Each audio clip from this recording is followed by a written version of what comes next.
Starting in the name of Allah Almighty, who is the most gracious and the most merciful. Assalamu alaikum. I am Ahmed Ali.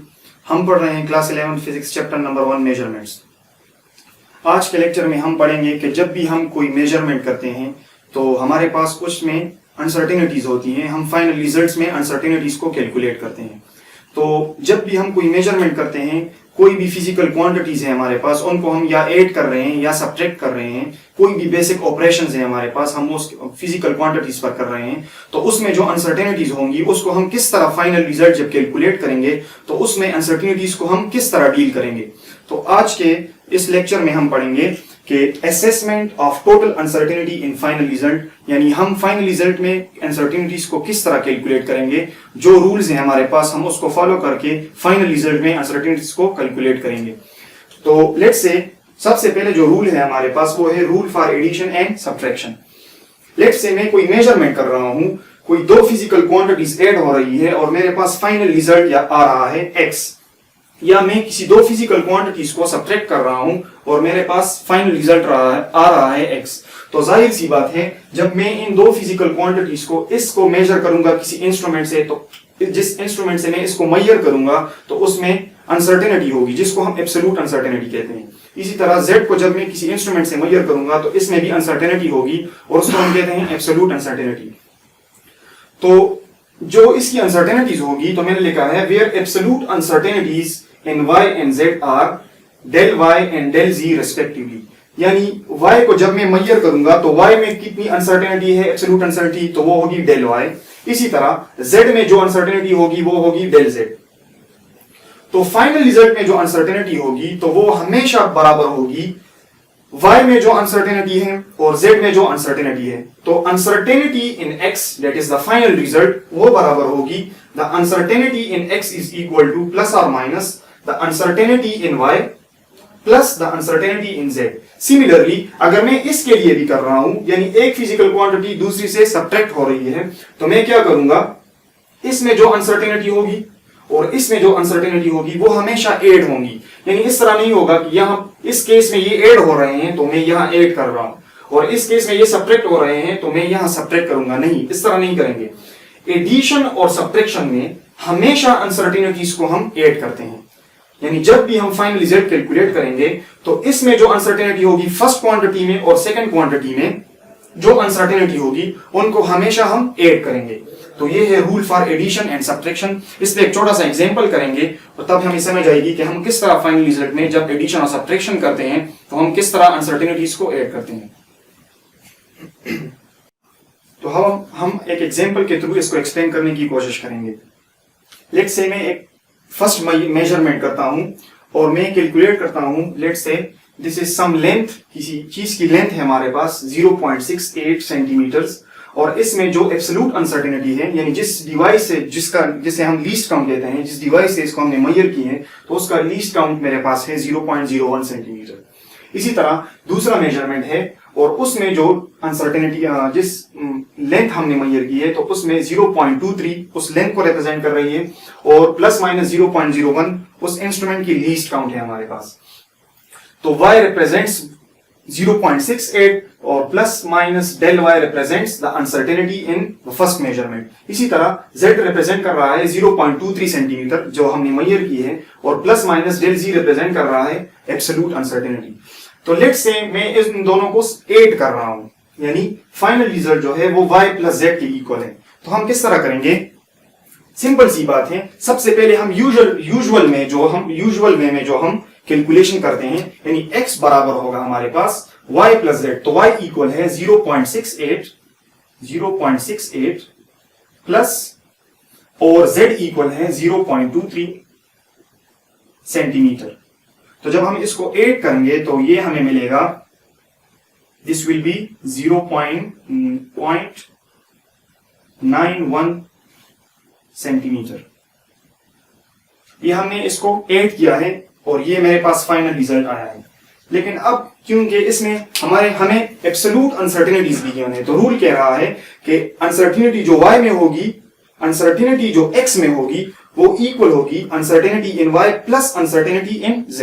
तो हम किस तरह करेंगे, del x बराबर होगा del x is equal to plus minus uncertainty in y is 0.01 plus uncertainty in z is 0.01 centimetre. तो जब हम इसको ऐड करेंगे तो अनसर्टेनिटी इन फाइनल रिजल्ट जो कि x है वो इक्वल होगी प्लस माइनस 0.02 सेंटीमीटर।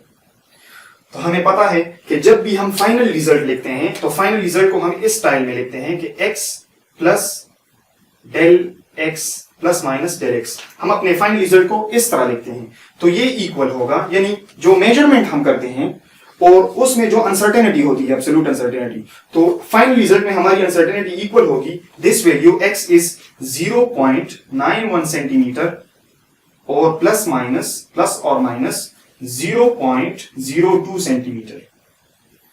तो ये है अनसर्टेनिटी इन फाइनल रिजल्ट जब भी हमें फिजिकल क्वांटिटीज गिवन होगी या हम सब्ट्रैक्ट एडिशन करेंगे या सब्ट्रैक्शन करेंगे तो उसमें रूल होगा कि जो अनसर्टेनिटीज होगी इंडिविजुअल क्वांटिटीज जो गिवन होंगी उनकी जो अनसर्टेनिटीज होंगी एब्सोल्यूट अनसर्टेनिटीज उनको हम ऐड करेंगे और हम अपना फाइनल रिजल्ट कैलकुलेट करेंगे। इसी तरह सब्ट्रैक्शन के केस में भी इसी तरह होगा कि हम अनसर्टेनिटीज को हमेशा ऐड करेंगे। इसके बाद हम एक और एग्जांपल करेंगे सब्ट्रैक्शन के केस में किस तरह हम अनसर्टेनिटीज को कैलकुलेट कर सकते हैं। तो हम एक सेकंड एग्जांपल के थ्रू इसको एक्सप्लेन करने की कोशिश करेंगे। तो अब एक दूसरा एग्जांपल हम लेंगे कि हम किस तरह जब हमारे पास सब्ट्रैक्शन का केस होगा तो हम किस तरह अनसर्टेनिटीज को डील करेंगे। लेट्स से मुझे एक एग्जांपल दी है कि कोई पाइप है, हमारे पास कोई पाइप है और उसका जो मेरे पास इंटरनल डायमीटर वो इक्वल है, हमें गिवन है 101.41 और ये उसकी मिलीमीटर्स में उसकी डायमीटर है और ये उस जिस इंस्ट्रूमेंट से इसको मेजर किया गया है ये उसका लीस्ट काउंट या एब्सोल्यूट अनसर्टेनिटी या मैक्सिमम अनसर्टेनिटी है। ये हमारे पास है, ये first number internal diameter of the wire और ये सेकंड जो दिया है हमें ये है external diameter of the wire. Let's say ये मेरे पास एक वायर है और इस वायर का जो इंटरनल डायमीटर है, तो ये जो ब्लू रिप्रेजेंट कर रहा है ये हमारे पास ये लाइन ये मेरे पास इंटरनल डायमीटर है, इंटरनल। इसी तरह ये जो पाइप है इसकी कुछ थिकनेस होगी हमारे पास। तो एक्सटर्नल डायमीटर क्या होगा, ये जो लाइन जो सेंटर से पास हो रहा है ये ब्लैक लाइन, तो ये है external diameter which is D2 और internal diameter which is D1। तो हमें कहा गया है कि find the thickness T of the pipe, यानी ये जो पाइप है इसकी जो थिकनेस है ये हमें फाइंड आउट करनी है।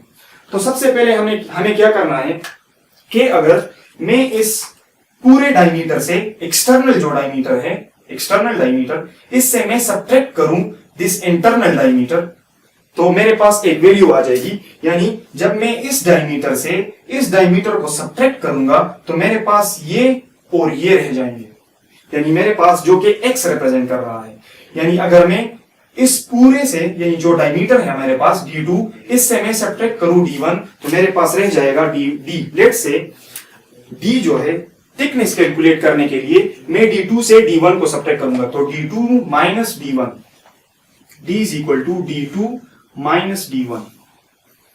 तो सिंपल वे में हम D इज इक्वल टू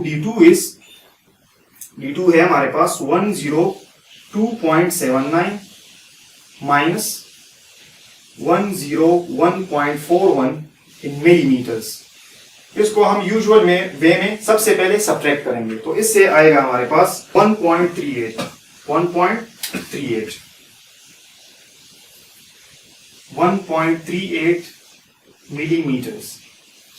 अब चूंकि हमें पता है कि अनसर्टेनिटीज को जब भी हम कैलकुलेशंस करते हैं इसको हम हमेशा ऐड करते हैं, यानी अनसर्टेनिटी जो D में होगी, D में जो अनसर्टेनिटी होगी वो बराबर होगी अनसर्टेनिटी प्लस माइनस अनसर्टेनिटी इन D1 और D2 plus uncertainty in absolute uncertainty in D2।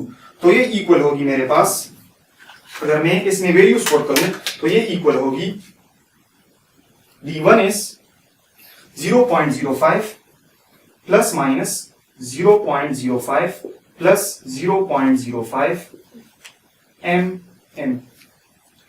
तो ये इक्वल होगी, अगर मैं इसको कैलकुलेट करूं तो ये मेरे पास इक्वल होगी plus minus 0 millimetre.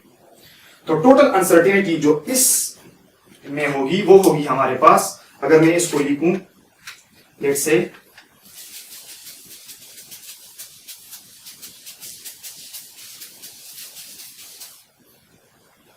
Total uncertainty होगी इसमें,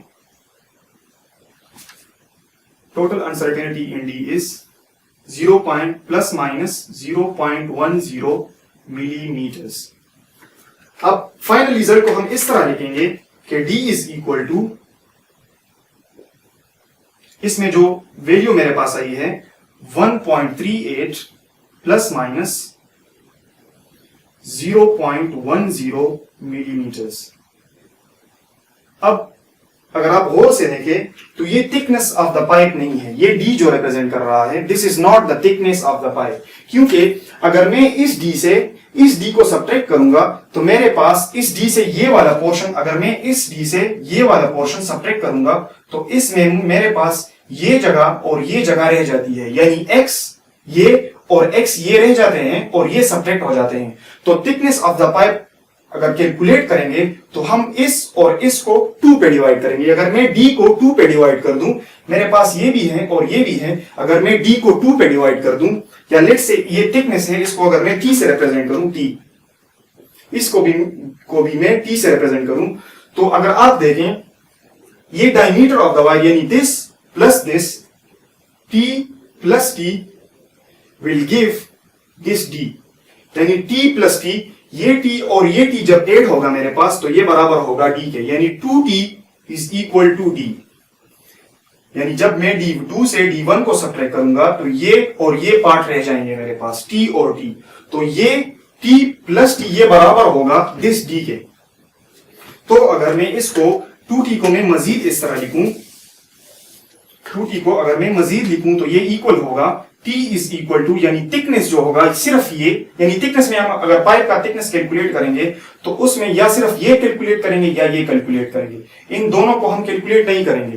तो thickness of the pipe, this one is the thickness of the pipe, इसलिए मैं इस d को 2 पे डिवाइड करूंगा, तो 2 यहां होगा तो d डिवाइड बाय 2, तो ये होगा थिकनेस ऑफ द पाइप। अब यहां एक चीज को समझना है कि जब भी हम डिविजन करेंगे तो हम इसको भी 2 पे डिवाइड करेंगे और इसको भी 2 पे डिवाइड करेंगे, यानी d is equal to 1.38 along with the uncertainties, along with the यानी इसमें जो अनसर्टेनिटी होगी प्लस माइनस डेल डी, उसको भी डिवाइड करेंगे 2 पे, तो 1.38 प्लस माइनस 0.10 मिलीमीटर्स, तो ये इक्वल होगी डिवाइड बाय 2। तो इसको जब 2 पे इसको भी डिवाइड करेंगे, इसको भी डिवाइड करेंगे, तो t is equal to 1.38 divide by 2 is 0.69 plus 0.05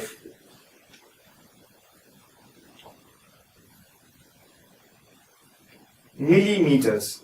तो ये होगा थिकनेस ऑफ द पाइप हमारे पास, यानी ये जो t होगा थिकनेस ऑफ द पाइप होगा, ये होगा इसमें हमारे फाइनल रिजल्ट में 0.69, ये इस पाइप की थिकनेस है, प्लस माइनस 0.05 इस एक एंड में, इसको मैंने 2 पे डिवाइड इसलिए किया है क्योंकि थिकनेस एक एंड की हमारे पास, एक एंड में जो अनसर्टेनिटी होती है, जो हमने अनसर्टेनिटी में एक्सप्लेन किया था कि एक एंड में जो अनसर्टेनिटी होगी that will be equivalent to half of the least count, half of the least count. तो मैं सिर्फ इस एंड की बात कर रहा हूं, नॉट ऑफ दिस एंड। तो इस एंड में भी प्लस और माइनस 0.05 अनसर्टेनिटी होगी और इस एंड में भी प्लस और माइनस 0.05 अनसर्टेनिटी होगी। तो ये है, तो आपने देखा कि हमने फाइनल रिजल्ट में जो अनसर्टेनिटीज थी, जो प्लस और माइनस 0.01, एक इंटरनल डायमीटर है इंटरनल और एक है एक्सटर्नल, तो इन दोनों अनसर्टेनिटीज को हमने ऐड किया है, यानी एडिशन और सब्ट्रैक्शन के केस में हम अनसर्टेनिटीज को हमेशा ऐड करते हैं। So this is about the rule for addition and subtraction. इसके बाद हम पढ़ेंगे rule for multiplication and division, के जब हम मल्टीप्लिकेशन और डिवीजन करेंगे तो उसमें हम किस तरह अनसर्टेनिटीज को डील करेंगे, फाइनल रिजल्ट में हम अनसर्टेनिटी को किस तरह कैलकुलेट करेंगे। तो यानी उसी तरह अगर मेरे पास दो फिजिकल क्वांटिटीज मल्टीप्लाई हो रही है और मुझे एक फाइनल रिजल्ट मिल रहा है, या डिवीजन हो रही है, एक फिजिकल क्वांटिटी डिवाइड हो रही है दूसरी फिजिकल क्वांटिटी पे और मुझे एक फाइनल रिजल्ट मिल रहा है, तो उस केस में अनसर्टेनिटी हम किस तरह कैलकुलेट करेंगे? तो जिस तरह एडिशन और सब्ट्रैक्शन का रूल एक जैसा है, इसी तरह मल्टीप्लिकेशन और डिवीजन में रूल एक ही जैसा होगा। तो रूल इज, अगर मुझे फाइनल रिजल्ट में अनसर्टेनिटी कैलकुलेट करनी है तो ये होगा x में जो परसेंटेज अनसर्टेनिटी होगी, परसेंटेज अनसर्टेनिटी इन x, वो इक्वल होगी percentage uncertainty in y plus percentage uncertainty in z। इसी तरह इसी केस में भी परसेंटेज अनसर्टेनिटी इन x बराबर होगी percentage uncertainty in y plus percentage uncertainty in z। इस तरह नहीं करेंगे कि परसेंटेज अनसर्टेनिटी को डिवाइड करेंगे परसेंटेज अनसर्टेनिटी इन z पे, हमेशा हम परसेंटेज अनसर्टेनिटी को ऐड करेंगे परसेंटेज अनसर्टेनिटी इन z। और ये मैं आपको बता चुका हूं कि हम क्यों इनको ऐड करते हैं, डिवाइड क्यों नहीं करते हैं। तो इंशाल्लाह यहाँ इसको डिस्कस करना ये फिर एक अलग ही टॉपिक बन जाएगा। तो हमारा जो अगला सीरीज है फैक्ट्स फ्रीक्वेंटली आस्क्ड क्वेश्चंस, उसमें हम इंशाल्लाह इसको एक दफा डिस्कस करेंगे कि ये क्यों हम इसको ऐड करते हैं। तो then in final result we converted back to absolute uncertainty. फिर क्या करते हैं, यानी परसेंटेज अनसर्टेनिटी इन x किसके इक्वल होगा, हमारे पास जो लीस्ट काउंट होता है यानी absolute uncertainty in x divide by the measured value जो x की वैल्यू है मल्टीप्लाइड विद 100, ये बराबर होगी absolute uncertainty in y divide by measured value which is y multiplied with 100 plus absolute uncertainty in z divide by measured value which is z multiplied with 100। तो ये इस तरह हम कैलकुलेट करेंगे और फाइनली हम इस डेल x को कैलकुलेट करेंगे। तो ये होगी हमारे पास एब्सोल्यूट अनसर्टेनिटी इन x, इसको हम कैलकुलेट करेंगे फाइनल। तो ये होगा rule percentage uncertainty in y plus percentage uncertainty in z for both the cases, multiplication and addition for both the cases हम अनसर्टेनिटीज को ऐड करेंगे और परसेंटेज अनसर्टेनिटी x जो होगी उसको हम कन्वर्ट करेंगे back into the absolute uncertainty and then we will find the final result. तो अब एक एग्जांपल करेंगे इस पे छोटा और उससे हमें समझ आएगी कि हम किस तरह इनको कैलकुलेट करेंगे। तो अब हम एक एग्जांपल करेंगे जिसमें हम फाइनल अनसर्टेनिटीज को in case of division calculate करेंगे। तो यही रूल मल्टीप्लिकेशन के केस में भी अप्लाई हो सकता है। तो अगर हम डिवीजन के लिए समझेंगे तो मल्टीप्लिकेशन में भी इसी तरह रूल को फॉलो करना होगा। लेट्स से कोई मेजरमेंट है और मुझे वोल्टेज दिया गया है कि किसी वोल्ट मीटर से उसको मेजर किया गया है और उसमें जो वोल्टेज हमारे पास है वो है 7.3 प्लस माइनस उसमें जो एब्सोल्यूट अनसर्टेनिटी है, जो लीस्ट काउंट है उस डिवाइस का, वो है 0.1 वोल्ट्स। इसी तरह करंट की वैल्यू दी गई है along with uncertainty in this measurement.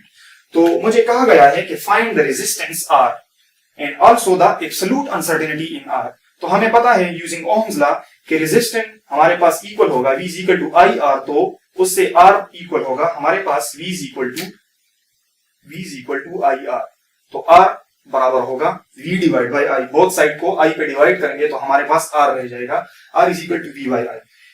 तो सबसे पहले तो हम रूल ये होगा कि सबसे पहले हम रेजिस्टेंस को कैलकुलेट करेंगे। तो रेजिस्टेंस को किस तरह कैलकुलेट करेंगे, रेजिस्टेंस को सिंपल फार्मूले में पुटिंग करेंगे, इस फार्मूला में पुटिंग करेंगे।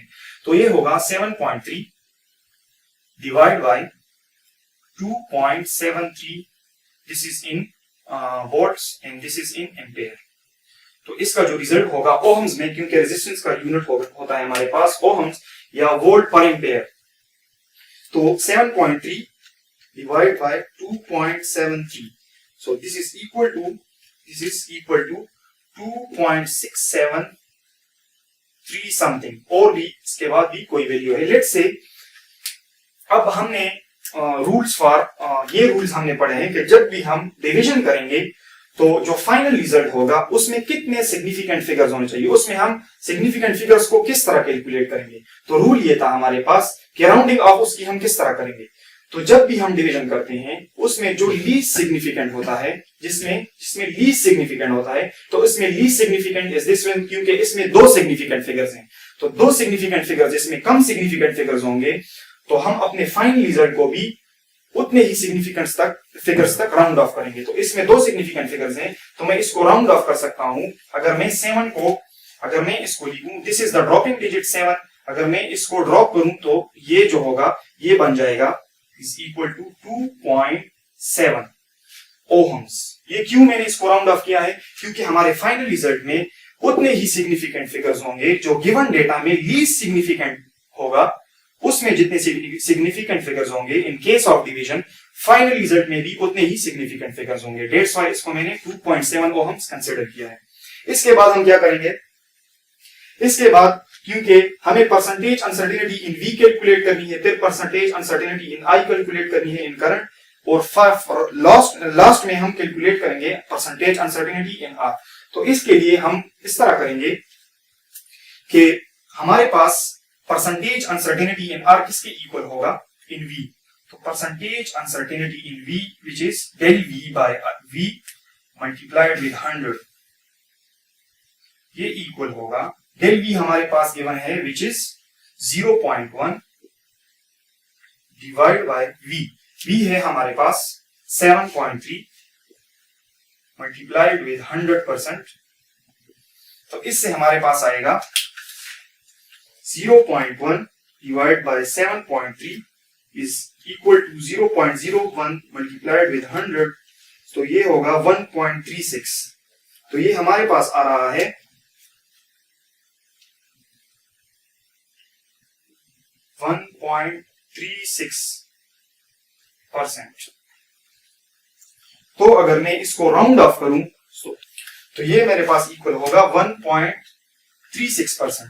तो अगर आप यहां गौर से देखें तो ये अगर मैं इसको राउंड ऑफ करूं तो ये अप्रोक्सीमेटली इक्वल होगा, ये अगर ड्रॉपिंग डिजिट है लेट से ये होगा 1.4, तो 4 इज लेस देन 5, तो मैं इसको राउंड ऑफ कर सकता हूं 1% तक। So percentage uncertainty in voltage is approximately equal to 1%। इसी तरह percentage uncertainty in R I हमारे पास होगी del I by I multiplied with 100%, तो ये इक्वल होगी del I is 0.05 divide by which is 2.73 multiplied with 100%। तो इसी तरह इसको कैलकुलेट करेंगे 0.05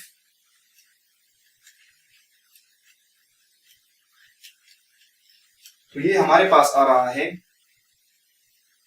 1.83%। तो अगर इसको राउंड ऑफ करेंगे, तो अगर मैं इसको राउंड ऑफ करूं तो 8 इज ग्रेटर देन 5, तो ये मैं इसको अप्रोक्सीमेटली लिख सकता हूं 2%, यानी परसेंटेज अनसर्टेनिटी करंट में होगी अप्रोक्सीमेटली 2%। अब चूंकि इसमें जो अनसर्टेनिटी होगी और इसमें जो अनसर्टेनिटी होगी उसको हम सम अप करेंगे, यानी टोटल अनसर्टेनिटी जो होगी, टोटल अनसर्टेनिटी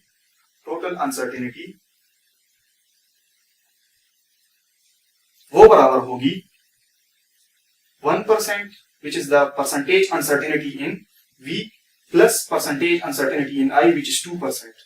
तो ये टोटल अनसर्टेनिटी होगी 3% हमारे पास। अब हम क्या करेंगे, ये हमारे पास कैलकुलेट हो गई है 3%। अगर आप यहां देखें तो इस फॉर्मूला में इसको पुट करेंगे परसेंटेज अनसर्टेनिटी इन आर, इस परसेंटेज अनसर्टेनिटी इन आर हमारे पास होगी del R divide by R multiplied with 100%, ये होगी परसेंटेज अनसर्टेनिटी इन आर, ये इक्वल होगी plus minus percentage uncertainty in V and percentage uncertainty in current. तो इसको हमने कैलकुलेट किया है, in V is 1% and in I is 2%, total है 3%, तो मैं यहां लिख सकता हूं 3%। अब अगर इसको मैं मजीद कैलकुलेट करूं, तो मैं अगर इसको कैलकुलेट करना चाहता हूं तो यहां से डेल आर हमारे पास आएगा एब्सोल्यूट अनसर्टेनिटी। हमने कहा कि फाइनल रिजल्ट में हम एब्सोल्यूट अनसर्टेनिटी को कैलकुलेट करेंगे, तो ये absolute uncertainty in resistance divide by the measured value multiplied with 100%। तो this is equal to plus और minus 3% in which is the total uncertainty in V and I। तो ये इक्वल होगा हमारे पास 3% multiplied with R divide by 100। तो ये मेरा final result होगा, यानी फाइनल रिजल्ट में जो एब्सोल्यूट अनसर्टेनिटी होगी रेजिस्टेंस में वो कैलकुलेट हो जाएगी। तो अगर मैं इसको कैलकुलेट करूं तो आपको पता है कि R हमने कैलकुलेट किया है विच इज हमारे पास कितना आया है 2.7 ओहम्स। R is 2.7 Ohm's. तो मैं यहां लिख सकता हूं कि del R is equal to 3% multiplied with 2.7 divide by 100। मैं इसको इस तरह लिख सकता हूं। अगर इसको मैं कैलकुलेट करूं तो मेरे पास आंसर होगा 3। तो आंसर हमारे पास आ रहा है del R is equal to 0.081, यानी ये है absolute uncertainty in R। Absolute uncertainty in R, ये है हमारे पास एब्सोल्यूट अनसर्टेनिटी इन R। तो आप अगर यहां देखें कि डेल R इज 0.081 ओहम्स, अगर मैं इसको अप्रोक्सीमेटली लिखूं तो मैं इसको लिख सकता हूं 0.081, और इसको अगर मैं मजीद अप्रोक्सीमेट करूं तो मैं इसको लिख सकता हूं 0.1 ओहम। 0.1 ओहम तक मैं इसको अप्रोक्सीमेट कर सकता हूं।